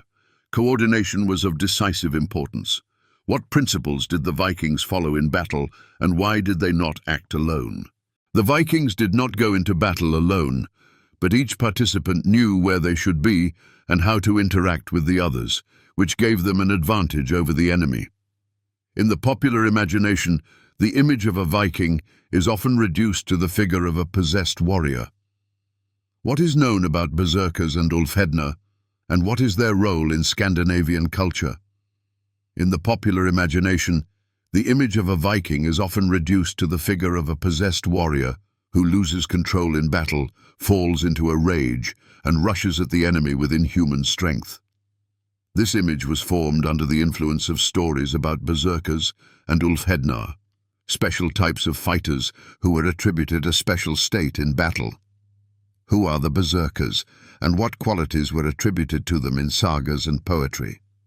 Berserkers are first mentioned in Icelandic sagas and skaldic poetry. Their name translates as bear shirt, that is, fighting without armor in bear skins. These are warriors who fell into a battle frenzy, lost fear and pain, and did not feel blows. How did berserkers differ from ordinary warriors, and what was their rage and frenzy associated with? They were credited with superhuman strength, insensitivity, and madness. They were associated with images of frenzy, possession, and sometimes unclean power, which made them figures that simultaneously evoked admiration and horror. Who are Ulfhednar, and how did they differ from berserkers? Next to them, sources mention Ulfhednar or wolfheads. These are warriors who wore wolf skins and were associated with single combat, stealth, and maneuverability. If a berserker is the embodiment of rage, then an Ulfhednar is the image of a predator operating in the shadows, which made them indispensable scouts and saboteurs. How reliable are the written mentions of berserkers and Ulfhednar, and how do modern historians assess them? It is important to understand that all written mentions of such warriors date back to a fairly late period, mainly to the 13th century, when sagas were already being recorded in Christian Iceland. Therefore, historians are cautious about a literal reading of these texts. What could berserkers have actually been like, and how did they prepare for battle? Berserkers may have been real fighters, distinguished by special training, fanatical devotion, or a psychological state, but not necessarily prone to trances. What set them apart was their high level of physical fitness, mastery of weapons, and particular psychological resilience that allowed them to maintain composure in the most challenging situations. Some theories suggest that the combat state could be achieved through specialized training, including physical exercise, meditation, and autosuggestion, or even psychoactive substances, such as mushrooms or invigorating decoctions. However, no source directly indicates the use of hallucinogens. What is more probable, according to historians, and what significance did social and religious rituals have in the preparation of berserkers? It is more likely that it was a social or religious ritual that combined ceremony, collective pressure, and an internal psychological tuning for battle, allowing warriors to reach a state of heightened combat readiness. What archaeological finds might indicate the existence of warriors who were later considered berserkers? There is no archaeological confirmation of the existence of berserkers as a distinct military institution. However, warrior graves with rich equipment, amulets in the shape of bear claws or wolf teeth are found and could have belonged to those who, in popular memory, later came to be considered bearers of animal fury. How did the image of the berserker change over time, and how were they regarded in the Christian period? Over time, the image of the berserker became increasingly symbolic. In the Christian period, they began to be seen as dangerous, antisocial, and even demonic, reflecting a shift in attitudes towards pagan traditions and martial prowess. What evidence indicates that the practice of berserkergang, albeit in a modified form, existed in Scandinavian society? Certain laws in Norway and Iceland mention a prohibition on behavior associated with berserkergang, suggesting that such a practice, albeit in a modified form, did exist and posed a threat to public order. Who were the Vikings, and what qualities were attributed to them in the sagas? The Vikings are another element of Scandinavian tradition, surrounded by an aura of mystery. In the sagas, they are described as a brotherhood of elite warriors who lived by a strict code, knew no fear, did not retreat from battle, and obeyed only their leader. Where was the center of the Vikings located, and in the context of what events do they appear in sources? Their center was located in the fortress of Jomsborg, somewhere on the southern coast of the Baltic Sea, possibly in the area of modern Wolin in Poland. They appear in sources in the context of 10th century events, playing an important role in the political life of the region. What was the Viking code, and what trials did one have to undergo to join their brotherhood? The saga of the Vikings tells that they were disciplined, almost fanatical fighters who had no families, did not drink during campaigns, and were obliged to stay in formation until the end, even if the commander ordered a retreat. They were accepted into the brotherhood only after a severe trial, which emphasized their exclusivity and devotion. How reliable is the existence of the Vikings and the fortress of Jomsborg, and how do modern scholars assess their historicity? However, the veracity of the Vikings' existence is a matter of debate. There is no archaeological evidence of the Jomsborg fortress. Historians suggest that the legend may have been based on a real military base on the southern shore of the Baltic Sea, possibly controlled by the Danes or local allies. What could the Vikings really have been, and what image did they acquire in Scandinavian culture? The Vikings could have been a select retinue formed under one of the kings, and their image gradually acquired features of a knightly order, becoming a symbol of martial valor and loyalty. At the same time, the image of the Viking became part of the culture. What role do the Vikings play in the Scandinavian sagas, and what do they symbolize? In the Scandinavian sagas, they play a special role as an idealized warrior, subject to honor and duty, but sometimes tragically perishing due to overly strict adherence to the rules. This was not just a fighter, but a symbol of discipline and absolute devotion, personifying the highest ideals of warrior culture. What was behind the image of the Vikings, and how did their legendary character take shape in the popular memory? Most likely, behind the image of the Vikings were specific elite retinues or mercenary units operating in strategic points of the Baltic region. But their legendary character took shape later, in literary tradition and popular memory. Vikings are often spoken of as warriors and seafarers. What remained outside the battles, and what was the significance of everyday Viking life? But beyond the battles, there was a completely different world, everyday life with its rules, concerns, and stable traditions. Let's leave the battlefield for a while and look at how the Vikings lived, what they valued, and what role women played in their society. What did Viking settlements consist of, and how were their homes arranged? Viking settlements consisted of wooden houses covered with turf or straw. Inside was a common hall where food was prepared, feasts were held, and business was discussed. How were Viking houses insulated, and what were their special features? The walls were insulated with hides, and the floor was covered with straw. Windows were rare, and the smoke from the hearth rose directly into the ceiling opening, making the dwellings quite dark and smoky. From what materials were Viking dwellings built, and who formed the social basis of their society? The dwellings were built from available materials, most often wood and peat, sometimes with stone foundations. The social basis was made up of free peasants or bonders. Who were the bonders, and what role did they play in Scandinavian society? They were not hired workers, but independent owners who owned land, livestock, and weapons, which ensured their independence and influential position in society. How did the bonders participate in the management of their communities, and how were decisions made? They elected their jarls and participated in things.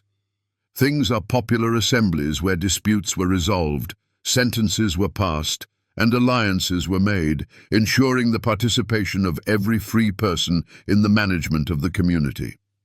In what form did laws exist, and what was the significance of reputation in society? Laws existed in oral form and were stored in the memory of special people or law speakers. Violation of public order was punished severely, But the trial was collective, which ensured fairness and consideration of the opinions of all members of the community. Reputation in society meant more than property. What skills and abilities did the Vikings have besides warfare, and what products did they make? Vikings were skilled not only in warfare, but also in construction, farming, and crafts, providing themselves with everything necessary for life. Archaeological finds include items made of bone, wood, bronze, and glass. What household items were common among the Vikings, and how was fabric made? Combs, knives, needles, and various ornaments were common. Fabric was woven at home and dyed with plant pigments, which gave it bright and saturated colors. What was the Vikings' way of life, and how were roles distributed in their society? Life was laborious and dense, with a clear division of roles and mutual dependence within the community, where each member of society had to contribute to the common welfare.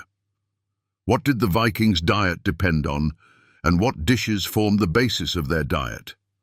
Nutrition depended on the season, natural conditions, and wealth. The basis of the diet was simple but hearty dishes that provided energy for heavy work. What products were made from cereals, and what meat did the Vikings eat? From cereals, they prepared thick porridges and flatbreads, which could replace bread. These products were rarely soft. They were baked on a stone or in an oven, often without yeast and from coarse flour. Meat was obtained by hunting, on the farm, or during fishing. What role did fish play in the Vikings' diet, and in what form was it consumed? Roasted or boiled mutton, smoked pork, and stewed poultry were all a common part of the meal. Fish was eaten regularly, especially in coastal regions. It could be fresh, dried, or salted, providing the necessary supply of protein and trace elements. From milk, they made cheeses and simple fermented milk products, which were stored in ceramic vessels, ensuring preservation and the possibility of long-term consumption.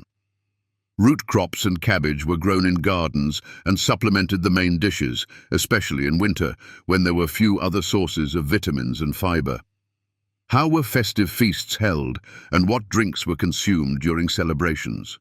Festive feasts were accompanied by the preparation of a large amount of food and the serving of alcoholic beverages. The most popular were low-alcohol beer and mead, especially in central and northern Scandinavia. Wine was extremely rare.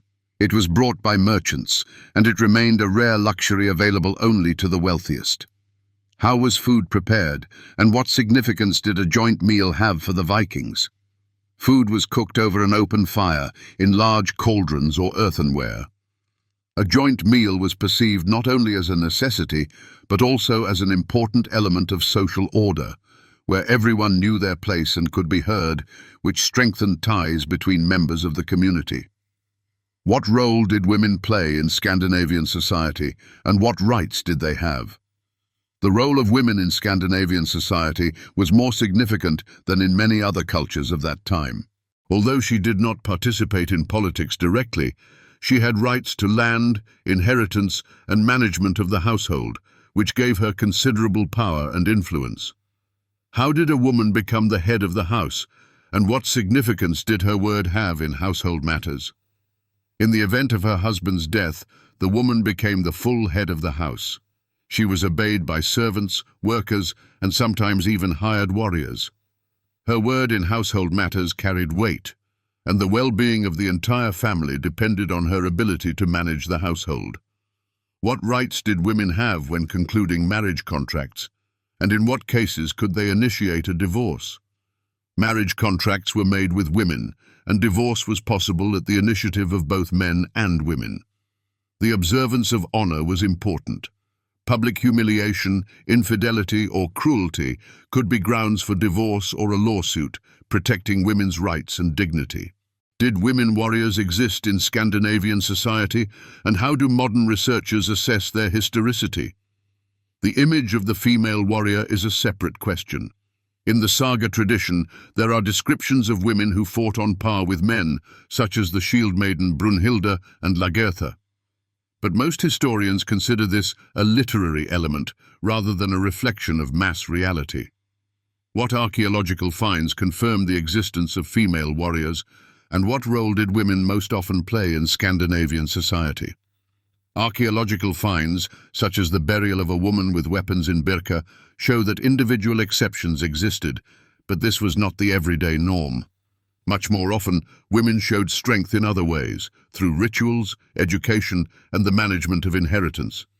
In what ways did women exercise strength and power in Scandinavian society, and what role did knowledge and rituals play? Many of them were housewives, healers, and sorceresses. In Scandinavian epics, it is often the woman who predicts fate, performs rituals, and preserves the lineage. Her power is not in weapons, but in knowledge and the right to control the life of the home. How often does the image of Vikings in mass culture correspond to reality, and how important was cleanliness in their culture? The image of Vikings in mass culture is most often reduced to crude and unkempt warriors, which does not correspond to reality. In fact, everything was almost the opposite. Scandinavians carefully watched themselves, and cleanliness played a much larger role in their culture than one might imagine when watching modern screen adaptations. What evidence indicates that Vikings carefully monitored their hygiene and appearance? In written sources, especially Anglo-Saxon ones, there are surprised remarks about how often the Norse people washed, combed their hair, and cut their nails. This aroused both respect and suspicion in the authors. What habit of the Vikings particularly surprised Europeans, and why did they seem strange to them? The habit of the Vikings to wash daily is especially often mentioned. For many Europeans of that time, such behavior seemed strange, even suspiciously effeminate. What personal hygiene items did the Vikings use, and what archaeological finds confirm this? The custom of washing in the morning was almost universal, as was the regular trimming of hair, beards, and nails. Mentions of this are found not only in chronicles, but also confirmed by archaeological finds. Combs made of horn and bone, carefully carved and decorated with patterns, are found in burial sites. What else did the Vikings use for personal care, and what significance did the bathhouse have in their lives? In addition to combs, small scissors, ear spoons, tweezers, and even objects resembling tweezers are known. All these things were clearly intended for personal care and were used regularly. The bathhouse was an integral part of Viking life. What word has been preserved in the Icelandic language to denote Saturday, and what does it mean? In the Icelandic language, there is even a special word for Saturday, which literally means bathing day. This indicates a stable tradition, not a random practice.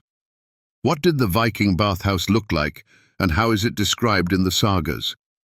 Hot stones, wooden structures with a hearth, steam, and cold water are all described in Scandinavian sagas as part of everyday life, ensuring cleanliness and health.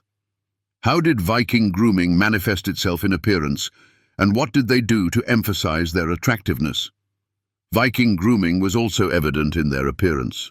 Men styled their hair, braided their beards, and emphasized the symmetry of their features.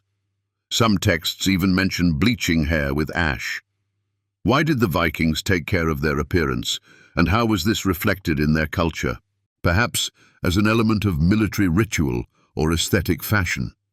It was not a manifestation of vanity, but a part of a culture in which appearance mattered in battle, at a gathering, or during a feast, demonstrating strength, status, and respect for others. How did the Vikings treat cleanliness in their homes, and what importance was attached to hygiene? Cleanliness and neatness also concerned the habitat. Houses were regularly cleaned, swept, and bedding was changed, which indicated concern for health and well-being. Even in dugouts, traces of regular renewal of the straw layer on the floor are found. What importance was attached to hygiene, and how was it perceived in Scandinavian society? This suggests that hygiene was perceived not as a luxury, but as part of a normal, dignified life, ensuring the health and prosperity of society. Now that we have figured out how the Vikings lived and what formed the basis of their everyday life, it is important to understand how they perceived the world around them. How did the Vikings perceive the world, and what place did faith occupy in their lives? Everything that happened, birth, weather, death, victory or failure, was perceived not as an accident, but as part of a common order. Faith was not an abstract idea, but the basis for understanding life and one's place in it. How did the Vikings imagine the universe, and what worlds did it include? The Scandinavians imagined the universe as a huge tree, Yggdrasil. Its branches and roots connected 9 worlds. What worlds were included in Scandinavian cosmology, and how were they connected? Among them were the world of humans, the halls of the gods, the abode of the dead, the lands of giants, and the elements of cold and fire. Everything existed in parallel, everything was interconnected, and every event had its significance in this complex system. If the balance was disturbed in one of these worlds, the consequences were felt in others. This was not an allegory, but the basis of the Vikings' worldview, determining their attitude to the world around them and the events taking place in it. What place did the gods occupy in Scandinavian cosmology, and what qualities were they associated with? The gods were part of this structure. Odin was associated with wisdom, memory, and secret knowledge. Thor was the god of thunder, strength, and protection, and Freya was the goddess of love, beauty, and fertility. Runes were used in situations where it was necessary to fix the will, preserve a name, protect from misfortune, or strengthen an object, which made them an important element of Scandinavian magic and culture. Where were the runes applied, and what significance did they have for those who used them? They were applied wherever it made sense, from weapons and jewelry to houses and tombstones, giving them special power and meaning. The runic system was not known to everyone. Who possessed the knowledge of runes, and what did each symbol mean? Each symbol meant not only a sound, but also an image, action, and state. A rune could express the idea of movement, harvest, protection, fate, or destruction, which made them a powerful tool for expressing complex concepts and ideas. Why was rune carving treated with special attention, and how widespread were runic inscriptions on memorial stones? Therefore, carving was treated with attention. An error in the sign could change the meaning of the entire action, leading to unpredictable consequences. Runic inscriptions on memorial stones became particularly widespread. What information did runic inscriptions on memorial stones contain, and to whom were they addressed? They were installed in honor of the dead to preserve the name and fix the connection between the lineage and the deed. Such stones not only reported the death, but often mentioned merits, kinship, and sometimes unfulfilled oaths or promises to avenge. These were inscriptions addressed not only to people, but also to time. Where else could runic inscriptions be found, and what function did they perform? Sometimes runes appeared on objects that a person carried with them. They performed the function of protection, reminder, or encouragement. On amulets found by archaeologists, there are appeals to forces, calls for steadfastness, or brief formulas reflecting the intentions of the owner. What happened when a person touched a runic sign, and what signs indicate the use of runes to express personal feelings? These inscriptions were part of an internal action. When a person touched the sign, they came into contact with what was invested in it, feeling strength and support. There are signs in which runes were used to convey personal feelings, requests, or warnings. What examples of the use of runes to express feelings and intentions are known to archaeologists? In one case, a phrase addressed to a beloved woman, expressing love and devotion, was found on a bone tablet. In another, a sword decorated with an inscription stating that only the worthy can hold it, which emphasized its value and significance. How are runes connected with magic, and what importance was attached to knowledge in Scandinavian society? These examples show how widely runes were used to express strength, memory, or intention. Magic in this society was not opposed to strength. A sword with a runic inscription was considered an extension of the person. An amulet was not just an ornament, but an expression of connection with a certain force. How did objects decorated with runes acquire a special quality, and how is this related to understanding the world? Everything that was accompanied by a sign acquired a different quality. This attitude to magic was based on respect for knowledge. Influence did not depend on loud words, but on an accurate understanding of how the world works. And if a person knew how to combine action, word, and sign, they could change more than ordinary strength allowed. By the beginning of the 11th century, the Scandinavian world was at a turning point. How were the goals of Viking raids changing, and what attracted their attention more and more? By the beginning of the 11th century, the Scandinavian world was at a turning point. Vikings could still gather a fleet and land on the shores of Britain or France, but the goals of these campaigns were changing. There were fewer and fewer places that could be easily robbed, and the opportunity to gain power attracted more and more attention. How did the last wave of Viking expansion manifest itself, and what was happening in England at the beginning of the 11th century? The last wave of expansion was no longer in the form of raids, but through the struggle for crowns. In 1013, the Danish king Sweyn, nicknamed Forkbeard, began a major military campaign against England. What were the reasons for Sweyn Forkbeard's invasion of England, and on what did he rely? The English kingdom was weakened by internal conflicts and the unsuccessful rule of Ethelred, whom contemporaries remembered as indecisive and unpopular. It is no accident that he went down in history with the nickname the Unready. Sweyn relied not only on military force, but also on the support of some of the Anglo-Saxon nobility, which facilitated his conquest. What part of England did Sweyn Forkbeard control by the end of 1013, and what happened after his death? By the end of the year, he controlled most of the country, including London. But Sweyn himself soon died. This happened in 1014, and power passed to his son, Knut. What difficulties did Knut face after his father's death, and how did he manage to establish control over England? The young ruler faced resistance. The English restored their throne and tried to restore the old order. Knut retreated for a time, but soon returned with an army, and within 2 years systematically occupied all the most important positions. In what year was Knut recognized as ruler of all England, and what period began from that moment? In 1016, after the death of King Edmund, known as Ironside, he was recognized as ruler of all England. From that moment, a unique period began when one ruler controlled vast territories in northern Europe. What territories did Knut rule, and on what was his power based? Knut ruled Denmark, England, Norway, and parts of Sweden simultaneously. His power was based not only on conquests, but also on administrative decisions aimed at strengthening his authority and ensuring stability. How did Knut manage his territories, and what changes did he introduce to strengthen his power?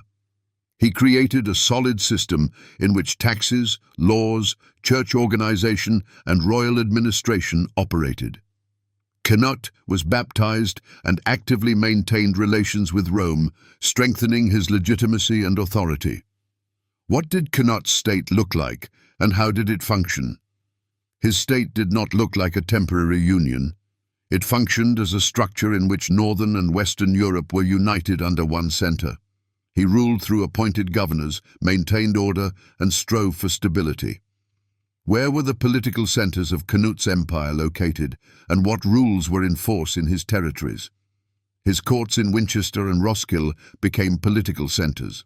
From there, orders were issued, taxes were collected, and correspondence was conducted with the church and neighboring rulers.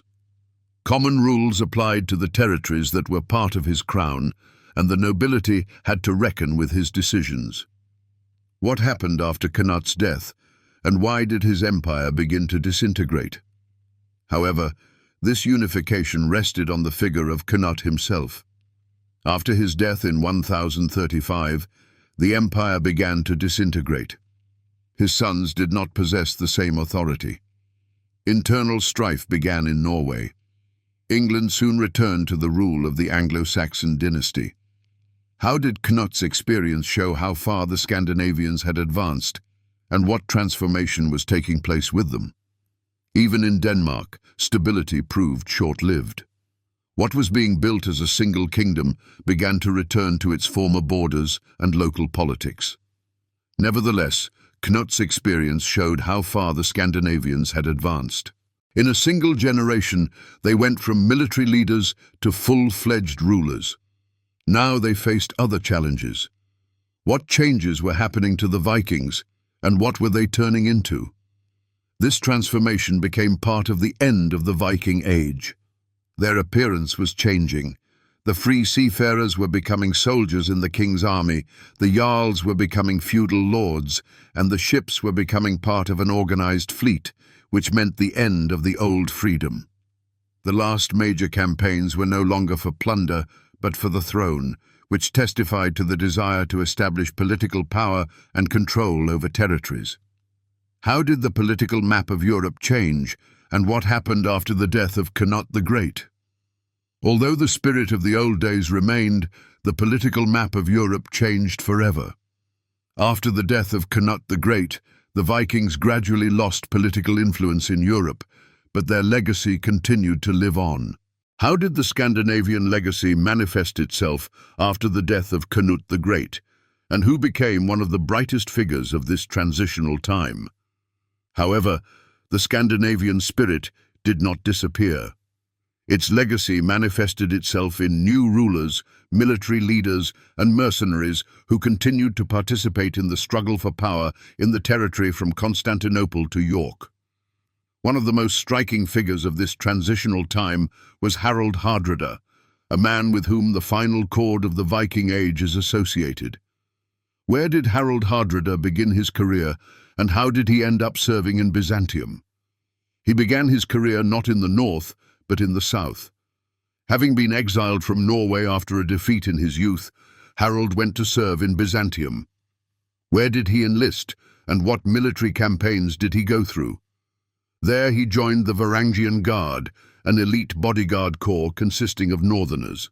He went through military campaigns in Asia Minor, the Balkans, and according to legends, even participated in campaigns against Arabs and pirates in Sicily, gaining experience and wealth.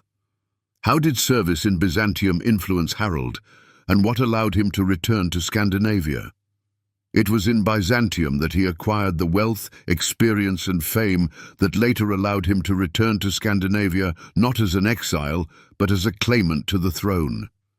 How did Harald Hardrada come to power in Norway, and what was his style of rule? In Norway, he began to rule together with Magnus the Good, the son of Olaf the Saint. After Magnus's death, Harald concentrated power in his hands. His style of rule was distinguished by rigidity and pragmatism, for which he received the nickname Hardrada. What did Harald do to strengthen royal power in Norway, and where did he direct his last campaign? He strengthened royal power, suppressed revolts, brought order to lands where jarls had previously ruled, and sought to expand influence beyond Norway. Harald began his last campaign in 1066.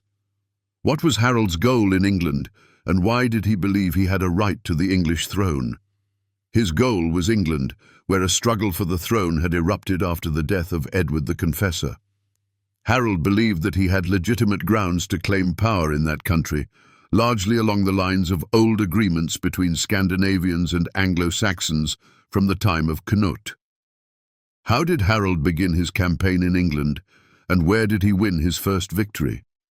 He gathered a fleet and an army, landed in the north of England, and won a victory at Fulford, where he defeated the troops of the local earls. What battle became one of the most symbolic in history, and why is it called the end of the Old World? However, just a few days later, a battle occurred that became one of the most symbolic in history.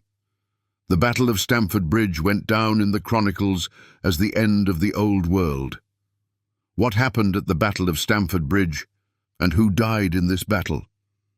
The English king, Harold Godwinson, gathering an army, unexpectedly quickly approached the Norwegians and attacked them near the bridge near York.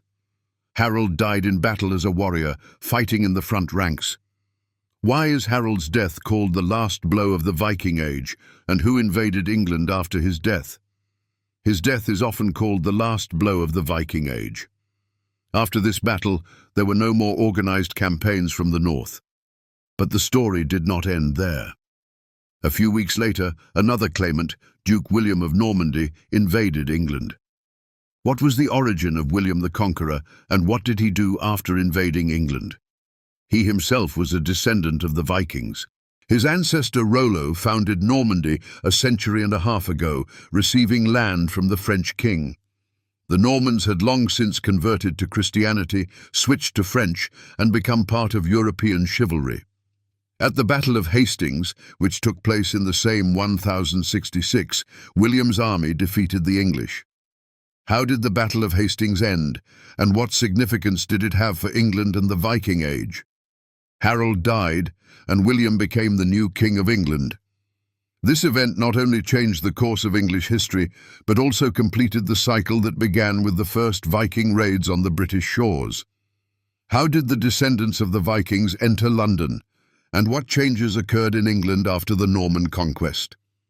The descendants of sea robbers entered London not with fire, but with coats of arms and ribbons. William the Conqueror and his descendants laid the foundation for a new aristocracy. French became the language of the court, the English nobility was replaced by the Norman, and a restructuring of the administrative system began. What happened to the Viking Age, and what foundation did they lay for the future era?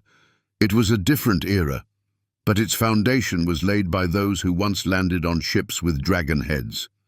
The conquest of England in 1066 was not just a political act, but a transition from the Viking Age to the era of medieval kingdoms. What happened after the death of Harold Hardrada and the coming to power of the Normans in England, and what caused the end of the Viking Age? After the death of Harold Hardrada and the coming to power of the Normans in England, the Vikings as a military force disappeared from the European scene. The end of their era was not connected with one battle.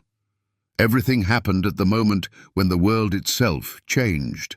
How did changes in European society make it impossible for the Vikings to exist as a military force? The space in which free detachments used to operate was occupied by laws, fortresses, and kings with permanent armies. For 3 centuries, the Vikings exploited the vulnerability of a fragmented world. In which regions was political power weak, and how did the Vikings use this? On the coasts of France, England, and Ireland, political power rested on local agreements, personal alliances, and inconsistent support. Where power did not have a permanent form, the Vikings could act quickly, decisively, and effectively. What was the strength of the Vikings, and what changed in the 11th century? Their strength lay in mobility, in the ability to appear suddenly, take what they needed, and disappear before a response could be organized. But starting in the 11th century, everything changed. How did European states strengthen, and how did this affect the Vikings' capabilities? Kingdoms built on different principles were solidified in Europe. Armies became permanent, garrisons regular, and taxes were collected on a schedule. In which regions did these changes occur, and how did they affect people's lives? In England, where just a century before, a militia was assembled through council, now an organized royal structure was in place. Frankish and German lands became covered with a network of bishoprics, each with armed detachments, which signaled the end of the era of raids and plunder. Cities were surrounded by stone walls, making them more impenetrable to raids. A clear vertical hierarchy of power emerged, which no longer allowed for external interference. What was happening in Scandinavia itself, and how was the power structure changing? Something similar was happening in Scandinavia itself. The power of the Jarls gradually gave way to kings, who no longer simply led military campaigns, but governed lands through viceroys, laws, and charters, which limited their autonomy and freedom of action. How were decisions communicated, and how was the judicial system changing?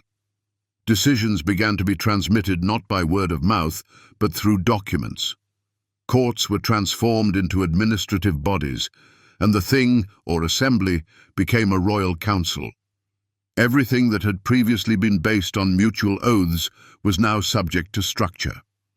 How were people's lives changing, and on what did they become dependent?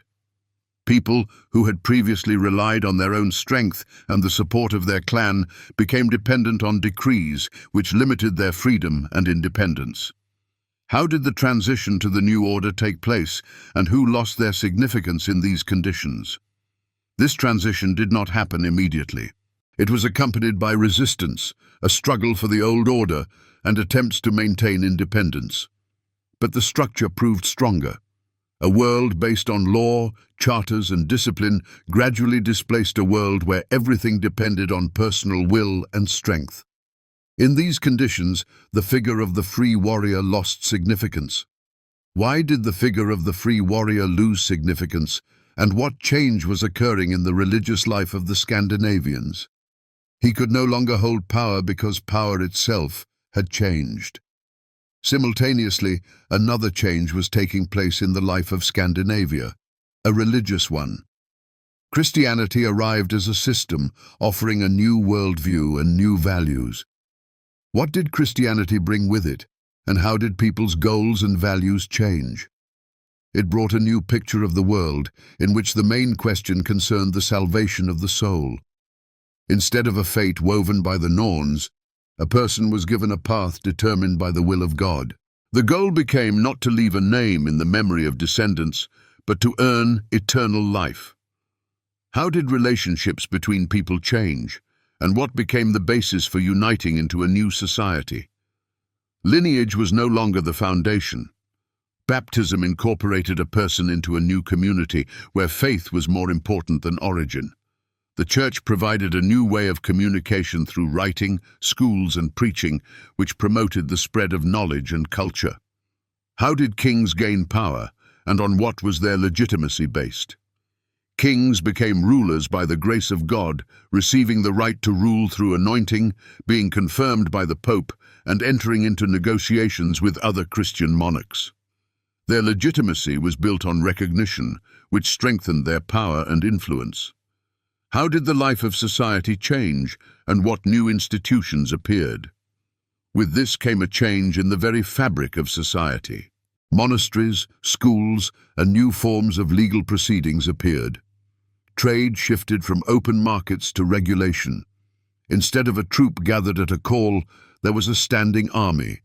Instead of personal vengeance, there was criminal punishment. What became fixed, and what space disappeared for independent initiative? Everything became fixed, written down, and distributed according to authority. This order left no room for the independent initiative that once made a Viking a Viking. But disappearance did not mean annihilation. What happened to the Scandinavians, and what did they become? The Scandinavians remained. They became part of a new world. The sailor with an axe became a knight. The silver trader became a merchant at a monastery. The heir of the Jarl became a vassal, sworn to the king, which testified to their adaptation to new conditions. Why did the Viking Age end, and what happened to the North?